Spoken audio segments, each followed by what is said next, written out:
Um, Sorry, start again. Thanks. Good morning, Briony. Good morning, Effie, and good morning or hello to anyone joining us not on the live. This is our fourth breakfast brush up session, and today we're going to be talking about the different ways that teachers and schools might be able to use a few different resources to support their art provision, whether primary and secondary. So we'll be talking a bit about how you might be able to supplement or merge the Oak resources with some other kind of offerings that are out there. And we're joined today by Bryony and by Effie. Bryony, would you like to maybe just introduce yourself and say a little bit about the organisation that you're representing today? Yeah, of course. Thank you, Emily. So my name is Briony Brickell, and I'm the director of Magic Lantern. Magic Lantern is an educational charity, and we deliver history of art workshops in primary schools across the country. We also have a CPD offer for teachers as well to support using history of art in schools. Thanks, Bryony. And Effie. Hi, I'm Effie. I'm the curator of digital content at Tate for schools. And what I'm going to talk about is Tate Schools, which is our kind of new digital offer for teachers and schools to bring art and artists into the classroom through a set of resources. But as Tate, we also offer in-gallery visits for schools and kind of teacher professional development. Yeah, okay. Thank you both for being here today. Early morning start on a Tuesday. So we know from previous sessions and anyone who's engaged with the Oak resources that the Oak curriculum can be used as that. It can be used as a full curriculum. You could lift it and use it as it is. Everything's sequenced for you. There's a lot in there that you that just means you won't have to plan and do that yourself as a teacher or a school. You can also use it in a more kind of flexible way, so you can pull out different aspects of the lesson, the video, the worksheet, etc. And obviously that most of the resources within that content are editable, so you can download and you can edit them and use them. So what I'm seeing now, since we've finished full production in October, and I'm kind of with schools and teachers and seeing how they're engaging with the content, I'm seeing all these kind of different ways that schools are using the Oak art and design and NSEAD art and design resources within their curriculum. And yeah, it's really interesting to see how they're doing that in very different ways. So I'm just curious about how you find your offerings, how you see them kind of intersecting with the curriculum that's already in place in schools, um, or if it's kind of an add-on or an additional. I don't know who wants to start there. Bryony, do you want to start again? Yeah, go on. So most of our work is with Key Stage 1 and Key Stage 2. And that sense of our sessions that we deliver, they're in-person workshops that happen in schools. And really, we're kind of building a knowledge and an understanding of kind of great artists and their work, very much with a kind of global kind of outlook and also kind of a kind of breadth of history as well. So we'll kind of deliver sessions right from the Stone Age to contemporary works. So we'll be supporting understanding and knowledge about artists and kind of building skills around thinking about how kind of similarities and differences that exist. Around that, as well as kind of creating a sense of kind of how to evaluate art that children can then kind of take back to looking at their own work too. And something else that's a little bit unusual about Magic Lantern too is that we have a cross-curricular approach. So often our sessions, some of them will certainly sit very kind of firmly in the art and design curriculum, but we'll also kind of speak to topics, sort of maths and art, science and art, and we'll work to create a kind of more holistic kind of understanding of that subject, and in a way kind of help knowledge retention, kind of increase engagement, and so that knowledge isn't so isolated. Thanks, Brian. And just for those who haven't encountered Magic Lantern before, what that looks like is sort of going into schools and like physically. Do you want to just describe what you do? It's a very interactive process. So the last thing, what it's definitely not, it's not a kind of art history lecture for kind of primary school age children. There is a kind of, we've been running for about just over 30 years now, and we have a very interactive approach. So there are elements of kind of drama and role play and soundscape and creative writing, drawing, problem solving, slow looking, and just finding ways to really kind of make art history feel something that's relevant, something that's accessible, and also something that's enjoyable. So really kind of helping children to kind of get a sense of ownership over what they're looking at, and that process, building visual literacy, but building a confidence around art as well. I think that's really fundamental to what we're doing. And is there a particular sort of time of the academic year that you see more schools kind of inviting you in, or is it spread sort of across? No, if I'm honest, it's really spread out throughout the year. We in that no, it really, we actually have bookings that run right the way through. So we will kind of get bookings that start at the beginning of September and then they run all the way through kind of until the end of July. Um, I think because we're often going in, because we have this cross-curricular approach, so we'll often be supporting topic like other subjects. But yeah, and it really is throughout the year. So Mm. Yeah. Okay. Thanks, Briony and Effie. In classic live format, someone started banging very loudly outside my I window. can't So hear it, so shall I just put my headphones on though, just to make sure? that feels better. Yeah.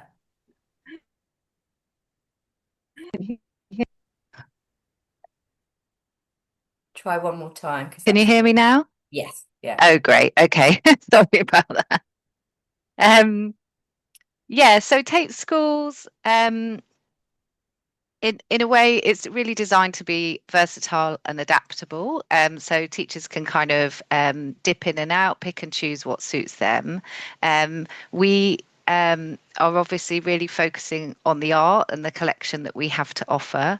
And we also have a range of videos and animations about artists speaking in their own words, and animations around the kind of lives of artists. And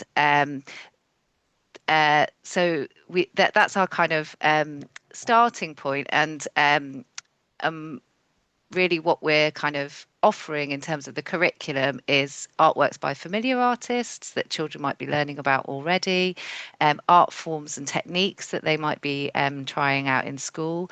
Our resources are searchable, so teachers can really come from what they kind of have a look at what they need, so they can kind of input their key stage or the technique they're looking at or the art form, or perhaps an artist. But we also offer the kind of unexpected, and so that might be a new artist or a new way of making, and also a kind of open-ended way of kind of discussing artworks, young people kind of starting from themselves. So we have this kind of familiar and kind of unfamiliar way of kind of being able to kind of bring the resources into the classroom, and hopefully a kind of opportunity for young people to think about the world from their own perspective and in new and different ways with their peers. Mm. And so one of the things because we've had a sort of conversation, the three of us before, and one of the things, the strongest kind of, I guess, kind of strands that we have in common is this real, like passion and emphasis on students, children, and teachers feeling confident talking about art and artists in the classroom. Um, of course, we want people to go out and visit galleries like Tate and other galleries and smaller galleries and artist studios and meet people out there. But one of the things that all of our resources do is to bring that art and those conversations into the classroom in a way that can be embedded in a full curriculum. So it's not like a tokenistic one-off experience. It's really integrated and embedded throughout. And so we know that within the Oak slides, for example, having that breadth of artists and artworks that we referenced was really important. And that included, not just centering, for example, fine art and oil painting and marbles, sculptures, etc. We also reference, a lot of craft, ceramics, textiles, photography, all sorts of different techniques and mediums, and that starts all the way from primary, rather than, as we sometimes see, suddenly in secondary they're introduced to these kind of different types of forms of art because of the GCSE. And then, of course, we within the art and artists we reference, we were really mindful about referencing, like you said, Effie, not just the canon, but also artists outside of that Western art history canon. So, you know, I would really challenge anyone who is in the art world and in art education to look at through our resources and not find an artist that they've not heard of before, because it happens to me all the time. So we're all really about kind of expanding that knowledge of art and artists. Within the Oak resources, we name the artists and we put them in bold so that teachers then have that the flexibility to search those artists, find a bit more information, and decide which artists they want to reference for their lesson. Because although the Oak resources can be used as they are, as we've said, they're also editable. And there's a certain amount of adaptability that any resource has to have in any classroom. Um, we also have the additional materials, which give a little bit more context for the teachers about why that artist or artwork has been referenced within that particular lesson. But I'm just wondering if you see, like, if there's a way that you can kind of envisage as a teacher, you might be using our resources alongside each other. And obviously, there are many other resources out there that teachers can use. We're having this conversation here together now. So yeah, how would you see practically perhaps a teacher moving across the resources? I can, yeah, I can jump in.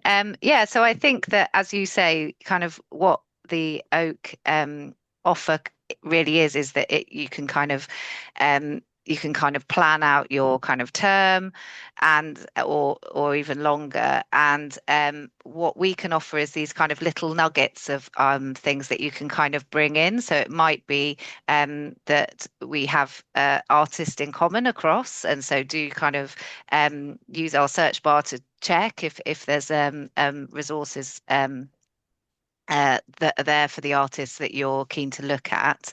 But also we have a kind of techniques and art forms, and we bring together a kind of a selection of artworks from across the collection to have a look at there. So might kind of jump in to kind of have a look at a set of artworks with your young people, and that might introduce you again to someone new.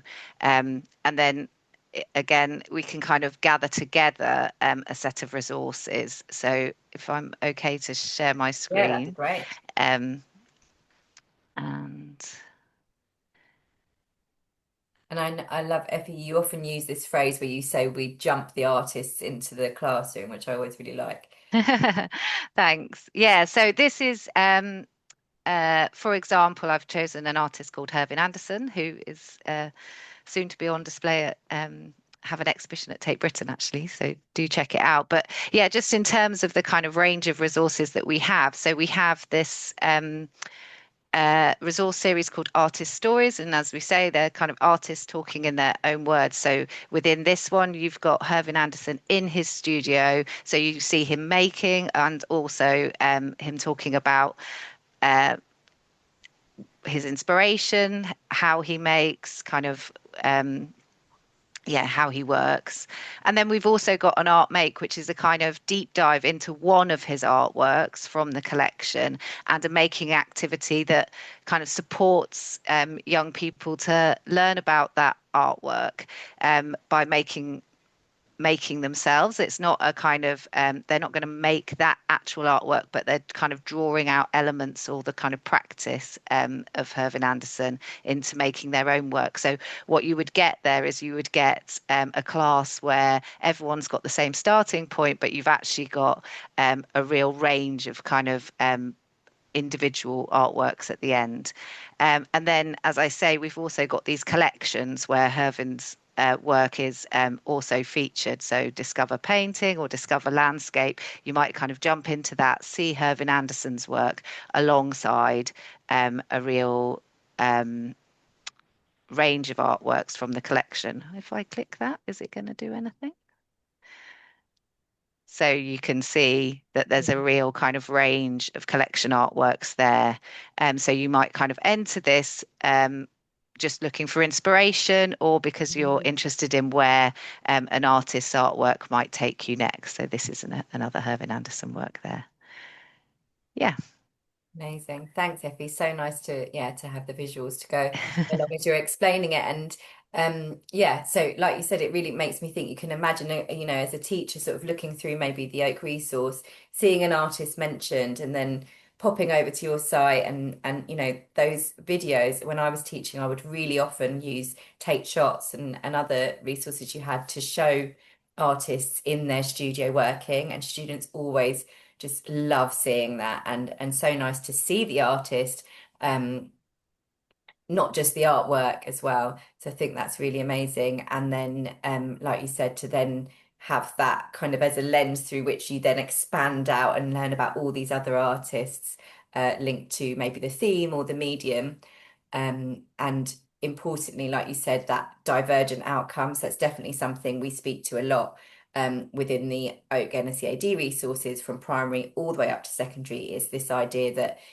sometimes convergent outcomes, so every child having the same outcome, is appropriate if they're learning a specific skill maybe, or a kind of process. But really what we want them to do is use those skills and their imagination and inspiration to create these divergent outcomes. So same starting point, but different outcomes. So that all looks really brilliant. Thank you. And Briony. Yeah, so I was just wondering whether you might need a recap of the question then, but no, we're fine. Yeah. Don't worry. So I think, I think actually similar to what Effie was saying about that kind of like taking from Oak, those artists that you're kind of citing and referencing, there's a fantastic breadth in there. So a Magic Lantern session, that is really the core of what we're doing. What we kind of bring into the classroom is that real expert knowledge that sits around looking at art, but actually really also how to get children looking, thinking, and speaking about art. And there's a sense of kind of modeling that practice as well. So modeling it kind of in a sense that those are completely transferable skills that teachers can then use kind of throughout the rest of the year. We'll go in, probably most of the time we're delivering one session a year in the school, potentially also some CPD. But what they can kind of take away from that session is just the sort of, how can you work with kind of art in the classroom in a way that makes it kind of dynamic and engaging. And there are small things to remember when you're in a classroom that's so different from if you're in a gallery, one of which sits around scale. So remembering to kind of bring in your tape measures, kind of like measuring things against, children love it, measuring it against the kind of teacher's kind of height, how big, how small something is, the materiality, that the danger in a classroom, we can lose the experience of an artwork. So having material resources that kind of support that kind of more kind of haptic understanding. And also just when you're presenting an image as well, something that I'd really say is that you consider an image the way that if you're bringing a text into a classroom, like know that image kind of before, spend some time looking at it. And when you're presenting it to children, that you are, you're inviting curiosity, you ask very open questions. What's hidden, what's most obvious, you allow children to kind of explore. I think that's really key, actually. And I think lastly too, something that we do at Magic Lantern is we start with the image. There's a temptation sometimes to kind of start with the kind of biography of the artist and to set them very firmly within their kind of like the historical context. But actually, if you can start with the image and then move kind of outwards to those, then again we have that more kind of rounded kind of immersion into what we're looking at. That's brilliant, and some nice tips there and suggestions practically for teachers to take away. And I love what you said about it is transferable. So although you might be looking at a particular artwork within a session or even within a resource, actually the skills the students and the teachers are learning are transferable to other artworks and other forms of looking. Really, what they're learning is how to look. Like, I love that you said slow looking earlier. I think that's again such a nice turn of phrase. And then it's sort of, obviously within the Oak resources from primary to secondary, we're kind of spiraling back around on this looking and talking and oracy, which we know is a word that's coming up more and more at the minute with the reviews of the curriculum.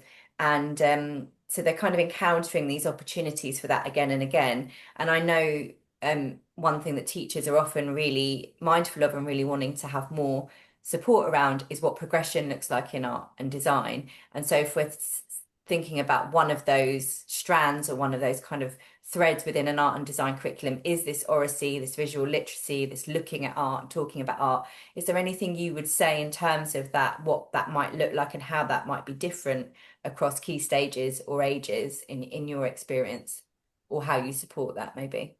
Yeah, I mean, I think in terms of you are bit, the ideal for me is if I'm returning to a school each year, so that each year I'm kind of working with a different year group, and and therefore you are kind of building those skills. I think that progression, certainly that sits around oracy, is initially enabling a kind of confidence to find a voice, and to articulate kind of what it is that you're saying. As you're kind of progressing into kind of key stage two, the language that children are using will become kind of sort of more developed. And but I think it's kind of building blocks. And but in order to do that, to create oracy, first of all, there has to be that engagement. There has to be that sort of confidence and that feeling that this is something that they want to speak about. So I think building that love kind of really early on, early years, key stage one, and by the time you get to key stage two, then you have this amazing kind of confidence that Mm, sits around what they're seeing and what they can tell you about what they're seeing. yeah. And the critical thinking, I think it's really interesting, around kind of history of art, that that there is a real potential for kind of for problem solving, for critical thought, for kind of debate. It really kind of lends itself to young people and children sort of um, discovering things about themselves as much as about the kind of world that sits around them. Mm, yeah, thanks, Effie. Yeah, I mean, I think similarly, the um, the key thing for us is that kind of that encounter within artwork is really kind of encouraging young people to start with themselves, and they're the best starting point for kind of engaging with work. So um, it's yeah, I suppose we're kind of using the artworks as kind of prompts for discussion, but really supporting young people to bring what they see, what they think, what they feel to the discussion. I think that all our resources also are there, that they do support independent work, but a lot of it is structured around kind of pair work and group discussion as well. And so hearing from their peers, and also kind of being able to bring that kind of range of experiences and ideas into play in the classroom is really key. And I think also hearing directly from the artists, hearing them speak, Yeah. hearing how they articulate their experiences and how you know what that means to their work is really really enriching for young people to kind of almost kind of put that alongside their responses, their ideas, and how they make and see the world. I think that's really validating too. Mm, um yeah, I think in terms of progression, I think again, in a way you've touched on it, both have touched on it, this idea of kind of repeating things. I think that all our resources start the same way.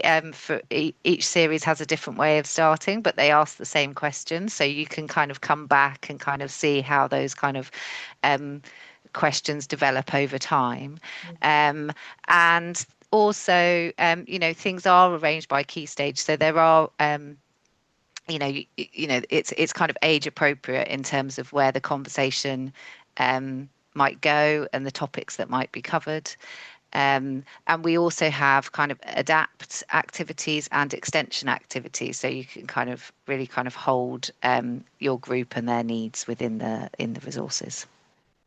yeah. And so it's this kind of like spiraling back on Mm. things, but deepening the knowledge, deepening and expanding the vocabulary, which again, that's really um implicit across our resources as well. So what you'll see is that you might be doing a similar task, but the keywords or the prompts for discussion are deeper or more expansive in different ways. And I think we've t talked about this before the kind of challenge that can sometimes come with discussing artwork. You know, art doesn't have to be presenting as a controversial topic or a controversial kind of narrative for it to spark conversations that might be tricky for a teacher to navigate in a classroom. So of course, I think, you know, with all of us, particularly Briony, your practitioners would be in the classroom, but we, Effie, we're not in the classroom. So, you know, we also rely on the amazing like professionalism of teachers to navigate those conversations as well. But I think with all the resources, we offer some support there. So there's you know, we have the additional materials, and I know like as a teacher navigating through your resources, you would never just pop that up without having researched or kind of watched a video yourself prior to the lesson. Yeah, we do also have like kind of pop-up boxes if you know anything we feel is kind of really important to flag to a teacher ahead of time. Yeah. And you know, extra support there for them to kind of think about what they might need to do before they bring the artwork into the classroom with their young people. Yeah, absolutely. Okay, so we're at time now. Thank you both so much for joining. And, you know, I think it's so lovely to have this kind of art ed landscape where we all complement each other and support each other and kind of acknowledge that, you know, none of us are saying just use this resource on its own and then you won't have to use any others.